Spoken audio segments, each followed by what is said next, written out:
Hello दोस्तों, आपका बहुत बहुत स्वागत है आपके अपने YouTube चैनल मेडिसिन डीएनए में। आज की वीडियो में हम लोग चर्चा करने वाले हैं एसिक्लोफेनेक एंड पैरासीटामोल टैबलेट के ऊपर। क्या इस टैबलेट के इस्तेमाल हो सकते हैं, क्या फ़ायदे और नुकसान इसके हैं और कैसे इस्तेमाल किया जाना चाहिए और किन लोगों को इस्तेमाल नहीं करना चाहिए, वो सारी चर्चाएँ आज की वीडियो में होने वाली हैं। तो इसलिए वीडियो में एंड तक बने रहिएगा।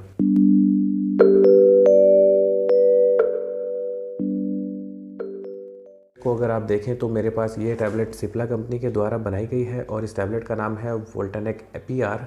मार्केट में ये आपको और भी कई अलग अलग ब्रांड नेम्स के साथ बिकती हुई नज़र आ सकती है। डिपेंड करता है कि आपके डॉक्टर ने आपको क्या प्रेस्क्राइब किया है और किस कंपनी को वो प्रीफर करते हैं। कंपनी टू कंपनी ये नाम वेरी हो सकते हैं, लेकिन जो यहाँ पर मेन पार्ट है हमें बात करने के लिए वो एसिक्लोफेनेक एंड पैरासीटामोल, जो ऊपर इसका फॉर्मूलेशन लिखा गया है, बात हम उसकी करेंगे।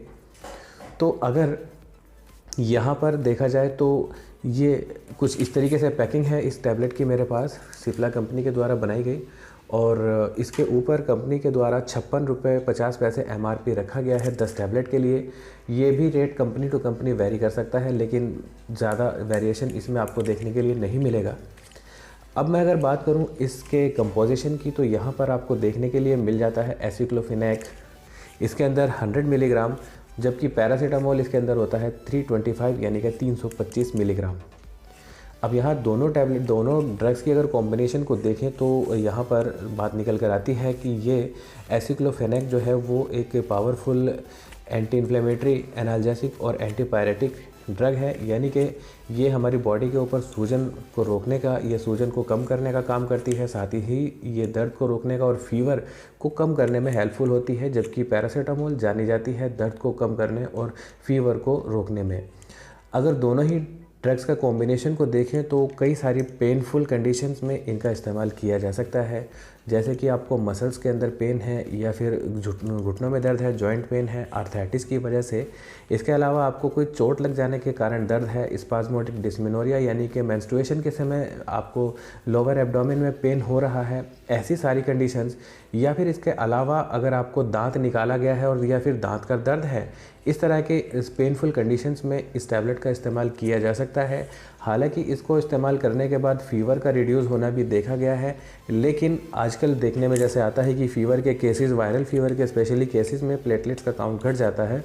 तो ऐसे मामलों में इस टैबलेट का इस्तेमाल करना आपके लिए कई बार घातक हो सकता है। फ्रेंड्स, यहाँ पर अब मैं बात कर लेता हूँ इसकी डोज़ के बारे में।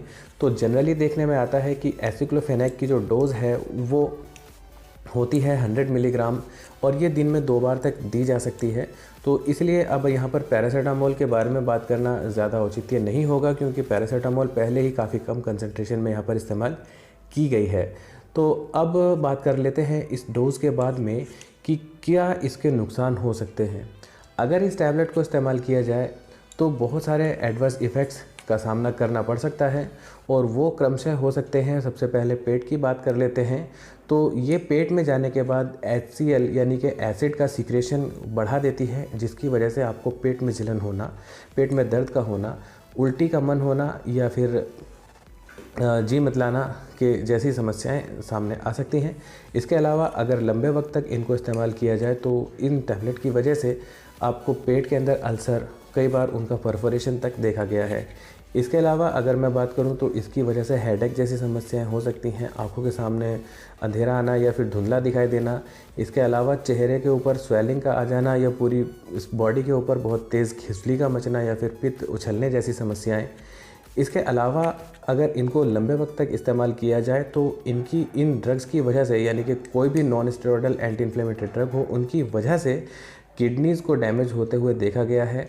इसके अलावा भी कई सारे साइड इफ़ेक्ट्स हो सकते हैं, जैसे कि पेशेंट को कई बार ब्रोंकोस्पाज्म यानी कि अस्थमा के अटैक जैसी समस्याओं को होना भी इस ड्रग के इस्तेमाल करने के बाद रिपोर्ट किया गया है।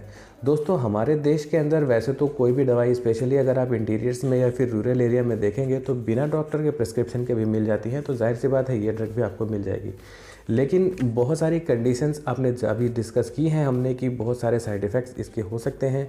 तो उन चीज़ों को मद्देनज़र रखते हुए ये ज़रूरी हो जाता है कि इस तरह की ड्रग जब भी हम इस्तेमाल करें तो केवल अपने डॉक्टर की सलाह के अनुसार ही इस्तेमाल करें।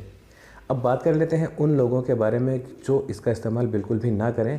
तो दोस्तों, अगर आपको पहले कभी हिस्ट्री रही है इस तरह की कोई भी एंटी इन्फ्लेमेटरी या फिर एनाल्जेसिक या फिर पेन किलर ड्रग लेने के बाद एलर्जिक रिएक्शंस की, तो आप इस बात की जानकारी अपने डॉक्टर को तुरंत दें, क्योंकि इस तरह के रिएक्शंस की हिस्ट्री वाले पेशेंट के लिए ये दवाई का इस्तेमाल करना बिल्कुल भी ठीक नहीं होता है।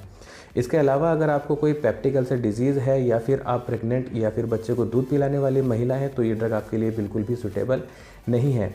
इसके अलावा किडनी या फिर लीवर की डिजीज़ से जो लोग परेशान हैं, उन लोगों को इसका इस्तेमाल नहीं करना चाहिए। ऐसा करना उनके लिए घातक हो सकता है।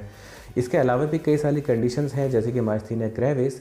तो इन सारी कंडीशंस की जानकारी या फिर प्रॉपर चेकअप अपने डॉक्टर के द्वारा किए जाने के बाद ही आप इस ड्रग का इस्तेमाल करें। दोस्तों, आशा करता हूं कि मेरी दी गई जानकारी आपके लिए काफ़ी हेल्पफुल रही होगी। यदि ये वीडियो आपको अच्छी लगी है तो इसको लाइक और शेयर कीजिएगा, ताकि ये जानकारी आपके सभी लोगों तक पहुंच सके। अगर आप चैनल पर पहली बार आए हैं तो चैनल को सब्सक्राइब करके बेल आइकन को दबा दीजिएगा, ताकि आने वाली हर एक वीडियो की नोटिफिकेशन आप तक सही समय पर पहुंच सके।